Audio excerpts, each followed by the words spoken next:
श्री सद्गुरु महाराज की जय। सुषुम्ना में प्रवेश करने से चंद्र सूर्य लय होते हैं। सुषुम्ना में जब योगी एक क्षण भी ठहरता है, सुषुम्ना में जब योगी आधा क्षण भी ठहरता है, सुषुम्ना में जब योगी पानी और नमक के समान मिल जाता है, और सुषुम्ना में जब योगी दूध और पानी के समान मिल जाता है, तब उसकी ग्रंथि गिरह गांठ टूट जाती है, उसके संपूर्ण संशयों का नाश हो जाता है और वह परमाकाश में मिलाकर परम गति को प्राप्त होता है। हजारों वर्षों मेघ यज्ञ और सैकड़ों वाजपेयी यज्ञ सुषुम्ना ध्यान योग का 16वां भाग भी नहीं है। आकाश रूपी कमल में और ललाट के अर्घ भाग में माया शक्ति विराजमान है। ललाट के मध्य भाग में नाद रूपा पराशक्ति विराजमान है। ललाट के दूसरे भाग निचले भाग में बिंदुमयी शक्ति विराजमान है और बिंदु के बीच में जीवात्मा सूक्ष्म रूप से विराजमान है। श्री सद्गुरु महाराज की जय। श्री सद्गुरु महाराज की जय। संत सद्गुरु महर्षि में परम जी महाराज की वाणी। विषय है सूरत का जगना क्या है। मेरी सूरत सुहागिनी जागरी, क्यों तो सोवत मोह नींद में उठ के भजनिया में लागरी। चित्तते शब्द सुनो सर वंदे, उठत मधुर धुन रागरी। दो कर जोर शीश शरणंदे, भक्ति अचलवर मांगरी। कहे कबीर सुनो भई साधो, जगत पीठ दे भागी। प्यारे भाइयों, आप लोगों ने संत कबीर साहब का वचन मेरी सूरत सुहागिनी जागरी का पाठ सुना। सूरत का जगना क्या है। जब तक मनुष्य ज्ञानता की नींद में सोया है, सूरत का लवलीन होना है। जब तक जगा हुआ नहीं है, अज्ञानता किसे कहते हैं। आत्मज्ञान विहीनता को अज्ञानता कहते हैं। और विषयों से मन को उल्टो, भजन में लगो, उठो बेखबर मत हो। हम लोग स्थूल विषयों में फंसे हुए रहते हैं तथा इनसे सुख मानकर इन्हीं विषयों में लगे रहते हैं। इनसे यदि मुड़ जाएं तो स्थूल विषय से सूक्ष्म विषय की ओर हो जाएंगे। उस स्थूल विषय से सूक्ष्म विषय की ओर होकर फिर उससे आगे की ओर बढ़ना चाहिए। जब स्थूल विषय का कुछ भी चिंतन किए बिना रहता है, तब उस स्थूल विषय छूटता है। यह दृष्टि साधन से होता है। अपने को रूप प्रसादी से हटाकर किसी एक जगह पर रख सकें तो विषय से छूट सकते हैं। स्थूल विषय से मुड़ जाने के लिए नहीं जाने तो जग नहीं सकते। यह जगना दृष्टि साधन से होगा। नाद बिंदु उपनिषद में लिखा है, अर्थात जिसकी दृष्टि बिना किसी दृश्य आधार के स्थिर हो जाती है, जिसका प्राण वायु बिना किसी प्रयत्न के अचल हो जाता है और जिसका चित्त बिना किसी अवलंब के स्थिर हो जाता है, वह तार ब्रह्म के आंतरिक नाद का स्वरूप ही हो जाता है। इस प्रकार की क्रिया द्वारा स्थूल विषय से सूक्ष्म विषय में जाएंगे। इसका निशाना कहाँ होना चाहिए, यह गुरु भेदी भक्त ही जानते हैं। इसका खुलासा करना गुरु आज्ञा नहीं है। जिनको समझने की जरूरत हो उसको बताने के नियुक्त किए हुए समय पर इसका खुलासा होता है। बाहर का दृश्य बिल्कुल छोड़ दिया, मन से जो चित्र उदय हुआ उसको भी छोड़ दिया। पहले निगाह से नहीं देखना, सिमटी निगाह से देखना। दृष्टि का ऐसा सिमटाव हो कि कुछ भी फैलाव न रहे। जहाँ फैलाव का स्थान नहीं रहे, ऐसे स्थान पर दृष्टि का रखें। सिमटी निगाह से देखना दृष्टि साधन है।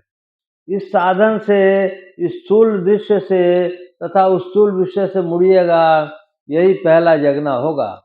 यही काम करते करते रहने भजन करना है। स्थूल से मुड़कर सूक्ष्म में प्रवेश करें, यही भजन में लगना है। भजन कोई किसी को देता नहीं, भजन करने की युक्ति बता दे सकता है। भजन कैसे किया दिया जाएगा, वह तो करने से होगा। जो कोई घोर निद्रा में सोया रहता है, उसे पुकारा जाता है उठाने के लिए। पुकार से नहीं उठने पर शरीर को पकड़कर हिलाते हैं। शब्द कहकर जगाना सूक्ष्म है, देह पकड़कर करना स्थूल है। मानस जप और मानस ध्यान स्थूल साधन है।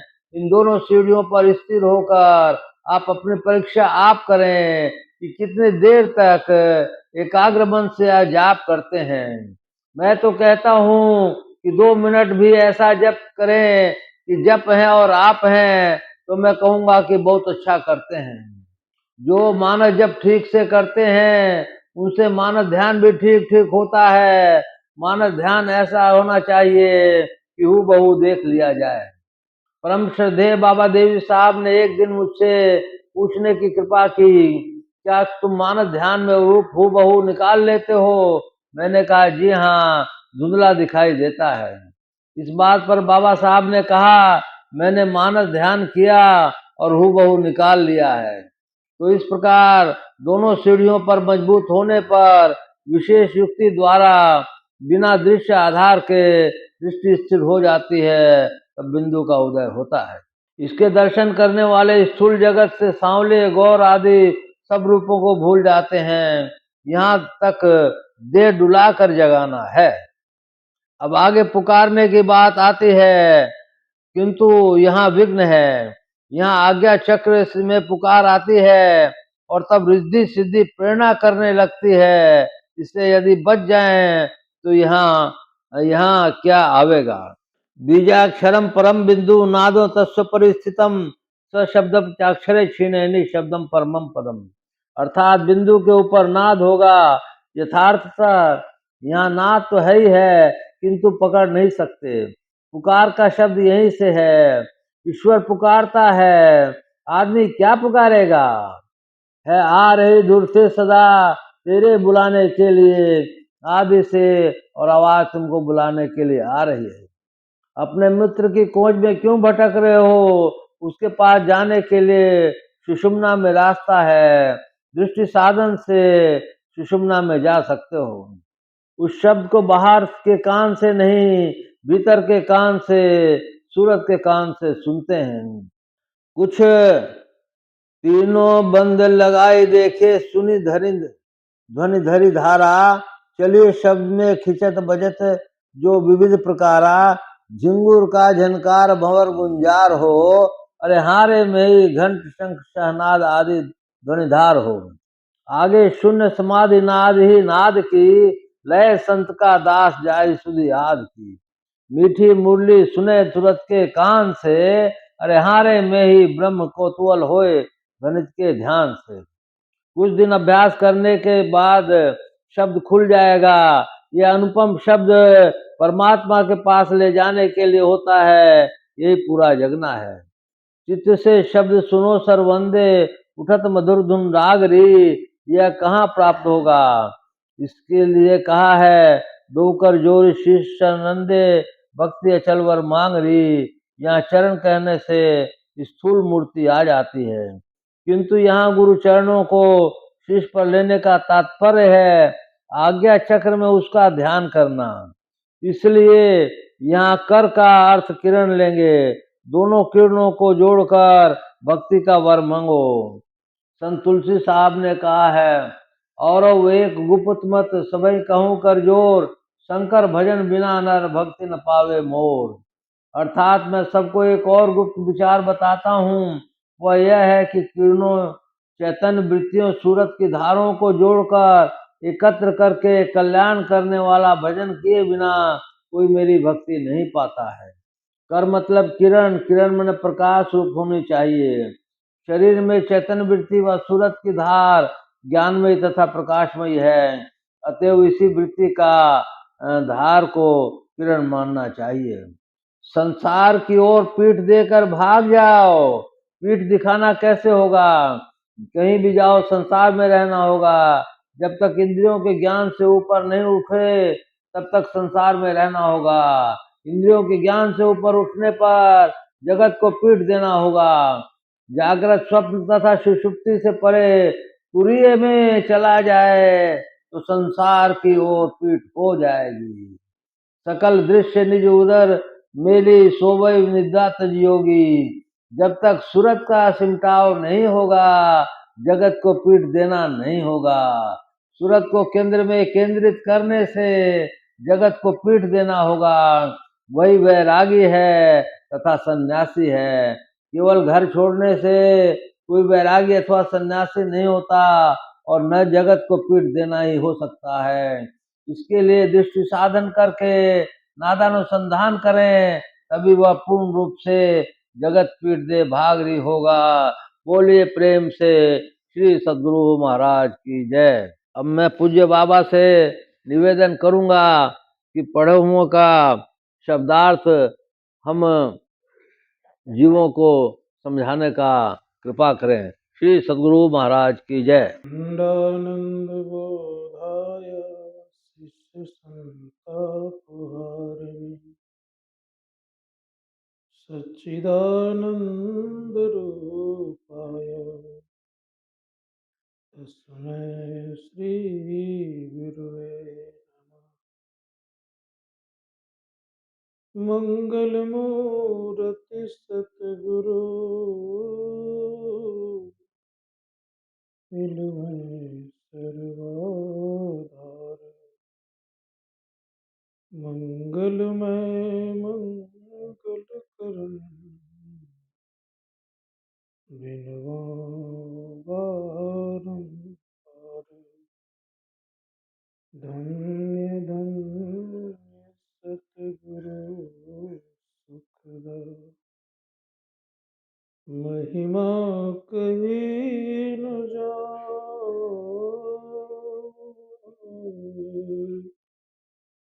जो कछु कहो तुम्हारी कृपा मोते कछु न बसाए। अव्यक्त रूप में संत सतगुरु महर्षि में ब्रह्माजी महाराज को पाद पद्म नमन। अव्यक्त रूप में संत सतगुरु महर्षि संत ब्रह्माजी महाराज को पाद पद्म नमन। परमादरणीय हमारे परमानंदो, परमादरणीय माता जी, सम्माननीय हमारे आशीष बाबू, समवेत समादरणीय सज्जन आदरणीय माताओं,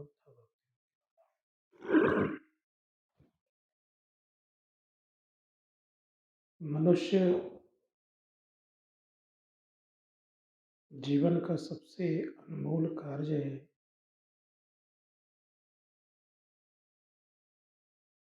सत्संग और ध्यान करना।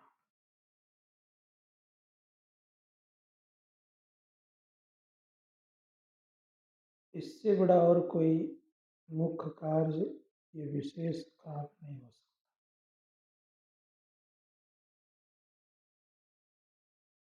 सत्संग ध्यान से यह लोक और परलोक दोनों बनता है। जो सत्संग ध्यान करते हैं उनके हाथ में, दोनों हाथ में लड्डू है।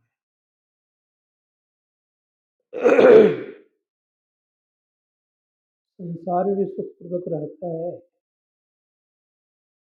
और संसार के बाद भी वो सुखपूर्वक रहता है। इसीलिए धर्मशास्त्रकार ने कहा है कि जो सत्संग रोज करते हैं और ध्यान रोज करते हैं उनका कुछ न कुछ बनते रहता है। कभी कभी संशय होता है कि हम ध्यान करने बैठते हैं, कुछ दिखाई पड़ता नहीं है, यात्रा तो हो नहीं रही है। लेकिन इस संशय में हम लोग नहीं रहे तो अच्छा है। कभी कभी देखते हैं कि जब ट्रेन में लोग सफ़र करते हैं पूरी लाइट बत्ती प्लेटफॉर्म का, स्टेशन का बंद रहता है। जब बत्ती बंद रहती है, प्रकाश नहीं जलता है, फिर भी ट्रेन सफ़र करती है। उसी प्रकार से याद रखेंगे नहीं कुछ दिखाई पड़ा, लेकिन यात्रा कुछ न कुछ तय हो रहा है। ये मार्ग थोड़ा सा अवश्य ही बारीक है और महीन है। उपनिषदकार ने कहा, क्षुरस्य धारा निस्ता दुरत्या दुर्गम ततस्तत कवियो वदन्ति। ये छुरे की धार की तरह तीक्ष्ण मार्ग है। गुरु नानक देव जी महाराज ने कहा, खिल न होती कि बाल होने की ये तो मार्ग जाना। ये बहुत बारीक रास्ता है। महर्षि जय प्रमानंद महाराज कहते हैं, सहस एक बाल बराबर चार चत सफीने ही साधु नयन नगर से। जयदास जी महाराज ने कहा कि ये सफीनी चाल चलने वाला है।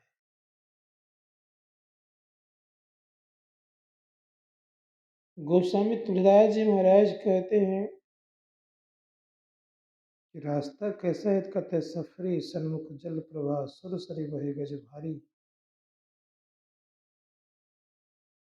उल्टी दिशा की तरफ छोटी मछली चली जाती है, लेकिन गजराज के लिए ये भारी हो जाता है,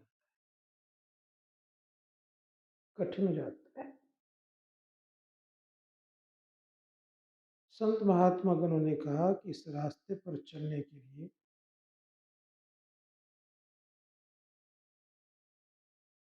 सबसे पहले सदाचार पूर्ण जिंदगी हो,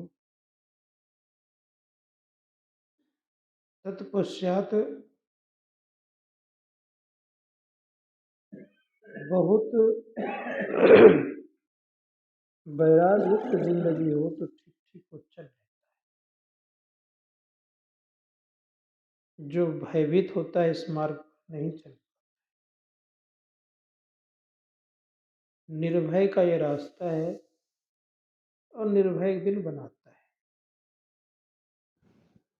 जैसे एक उदाहरण देता हूँ,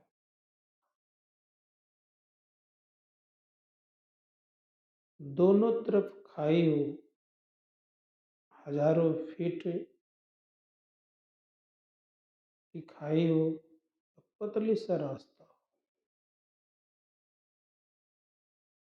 और पतली रास्ता पर चलने के लिए अगर इधर उधर देखेगा तो नीचे गिर जाएगा, भयभीत हो जाएगा। केवल रास्ता को देखते रहेगा तो चल लेगा।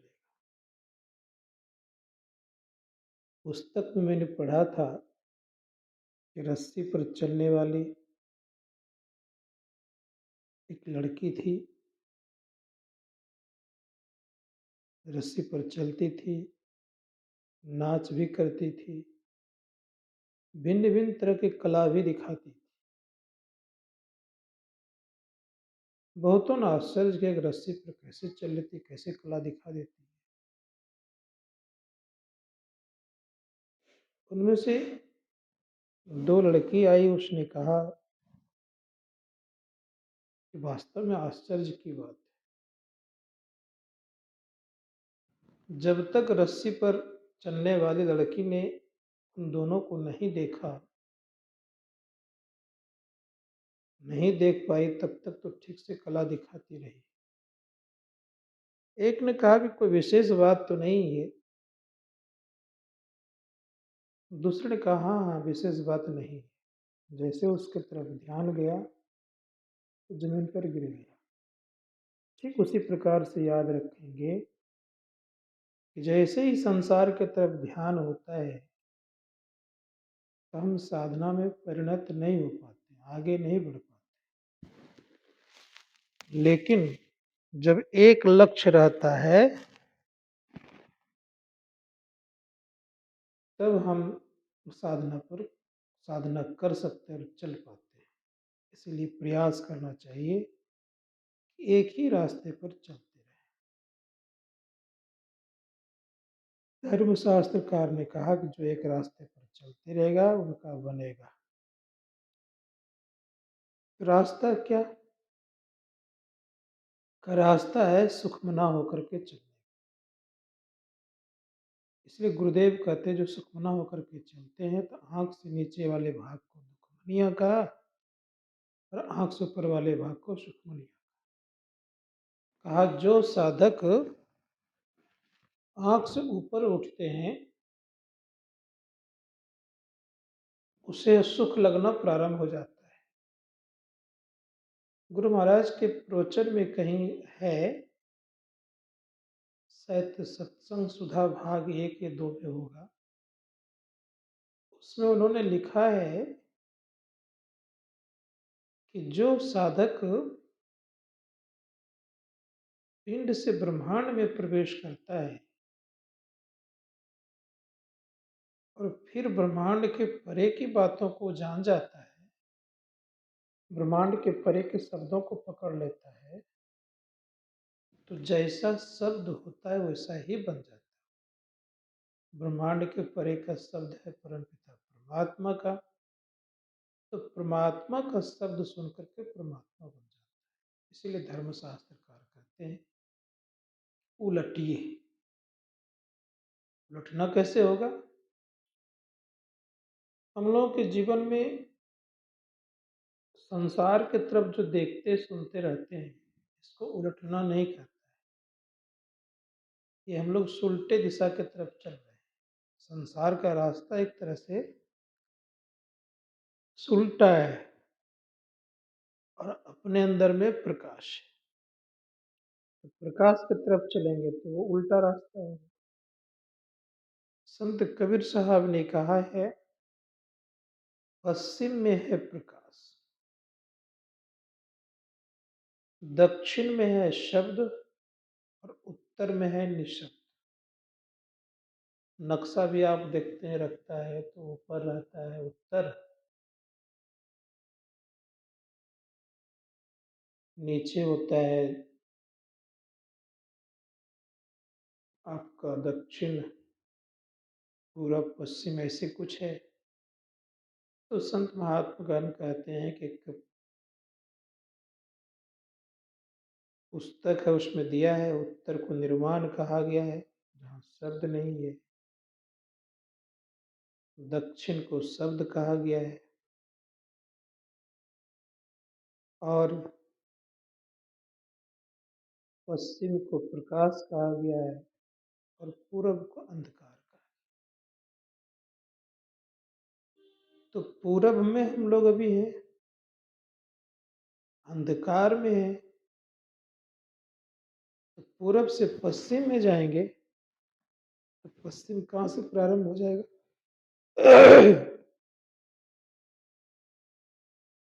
तो परम पूज्य गुरुदेव कहते कि पश्चिम में जैसे साधक जाता है तो प्रकाश मंडल में जाता है और प्रकाश मंडल में गए हुए साधक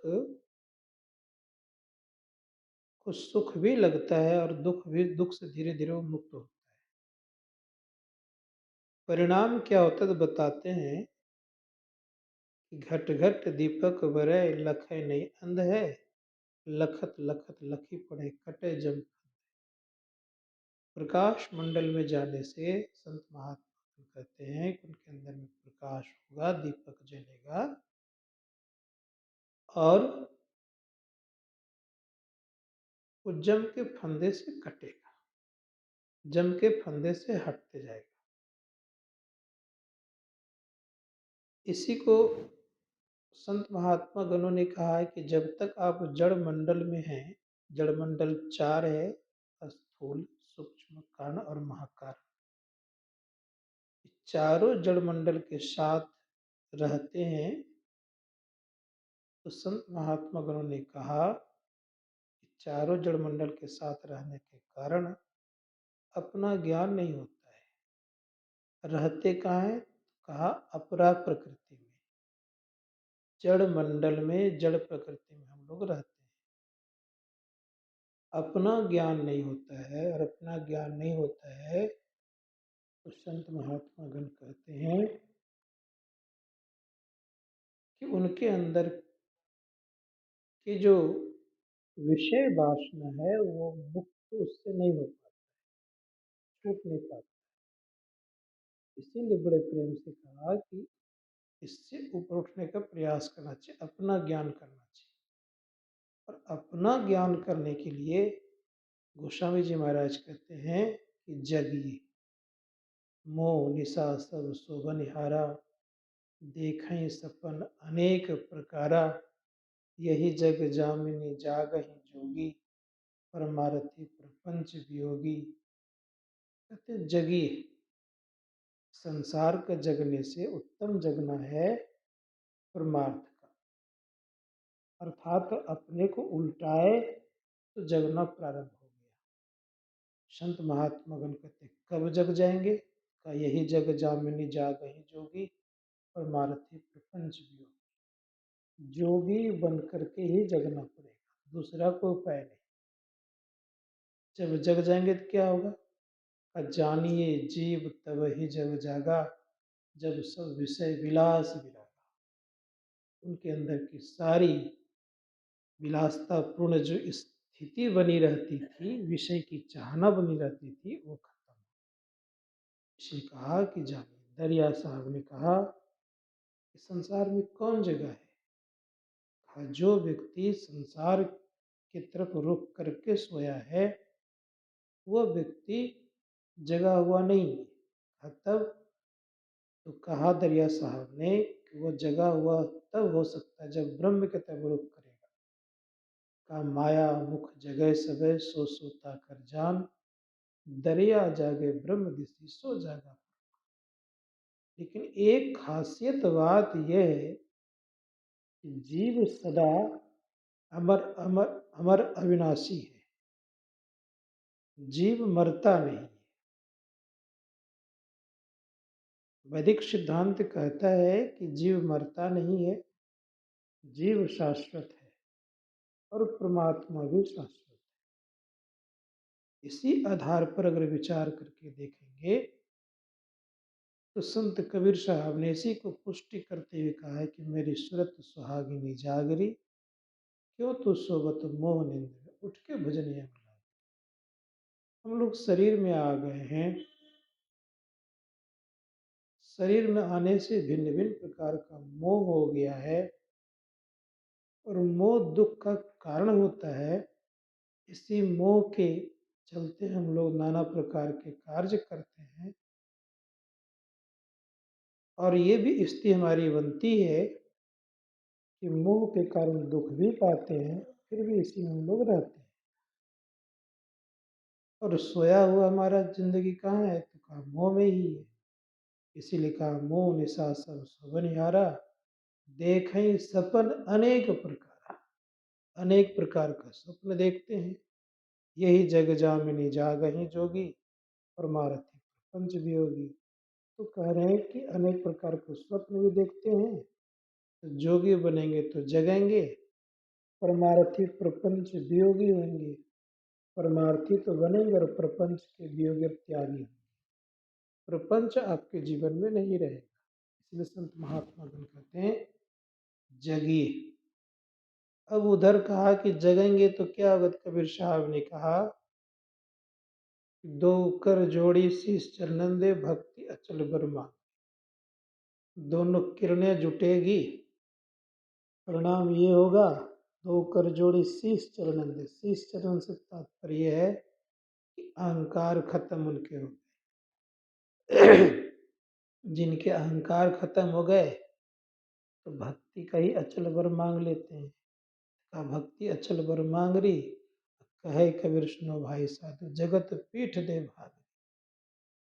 जगत से उलट गए, अर्थात संसार से विमुख हो गए।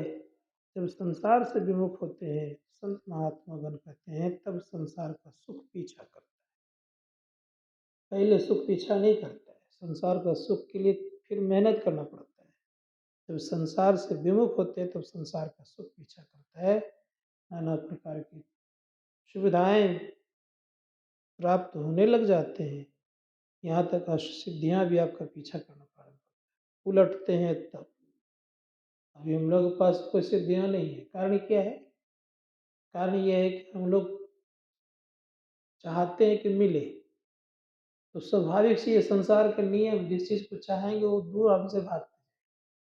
लेकिन जैसे जैसे उसको छोड़ते जाएंगे तो वो फिर पीछा करेंगे। रिद्धि सिद्धि हम लोगों के पास नहीं होने के कारण क्या हो गया कि हम उसके चाहना में हैं, संसार के सुख पाने में हैं, लेकिन नहीं आ रहा है। लेकिन उलट जाएंगे, सब चीज़ आ जाएगा, लेकिन कैसे पढ़ना नहीं। गोस्वामी जी महाराज ने कहा, रिद्धि सिद्धि रही बहु भाई, बुद्धि लोभ दिखाई जाई, कोई जो बुद्धि परम सियाने तिन्हीं चित अनहित जाने। तो जिनकी बुद्धि परम सियानी होती है, इस रिद्धि सिद्धि में नहीं पड़ते हैं, रिद्धि सिद्धि से मुक्त हो जाते हैं, और परिणाम ये होता है कि वो साधक आगे बढ़ जाता है। लेकिन कुछ चीज़ें ऐसी है कि साधना करने के क्रम में साधकों को ये ख्याल रखना चाहिए कि हमको उलटना है, तो उलटने के लिए हमें रोज अभ्यास करना चाहिए। अंधकार से प्रकाश में जाने से ही हमारा एक स्थिति अच्छी बनेगी। इसलिए अंधकार से प्रकाश में जाने के लिए हम लोग को एक ही जगह देखने की कला से हम लोग देखेंगे, जहाँ पर गुरु निर्दिष्ट किए हैं, तो अंधकार फटेगा। इसका प्रयत्न होते होते एक न एक दिन उसी अंधकार के फूटने पर शब्द की प्राप्ति होती है। संत महात्माओं ने कहा, वो शब्द में आकर्षण होता है, प्रकाश में शब्द में आकर्षण होता है। इसीलिए दरिया साहब ने कहा, वो चुंबकीय गुण है उसमें। उसने कहा, चुंबक शब्द है भाई, चुंबक लोक ले जाई, कोई निकारी होके नहीं पीरा, सत्य शब्द जो बसे शरीरा। मृत्यु अंध से वो छुड़ाने वाला शब्द होता है। इसीलिए संत महात्मा गण कहते हैं, उस शब्द को सुनने का प्रयास करना चाहिए। जो साधक सुनेंगे उनका जीवन सार्थक होगा। तो हम लोगों को नित्य दिन अभ्यास करना चाहिए। अब रह गई बात यह कि प्रारंभिक स्थिति में जिनका मन हरदम जप में लगा रहता है, मानव ध्यान में लगा रहता है, उनका दृष्टि सहज और सरल हो जाता है। ये थोड़ा सेवा में कहा। बोलिए प्रेम से श्री सद्गुरु महाराज की जय।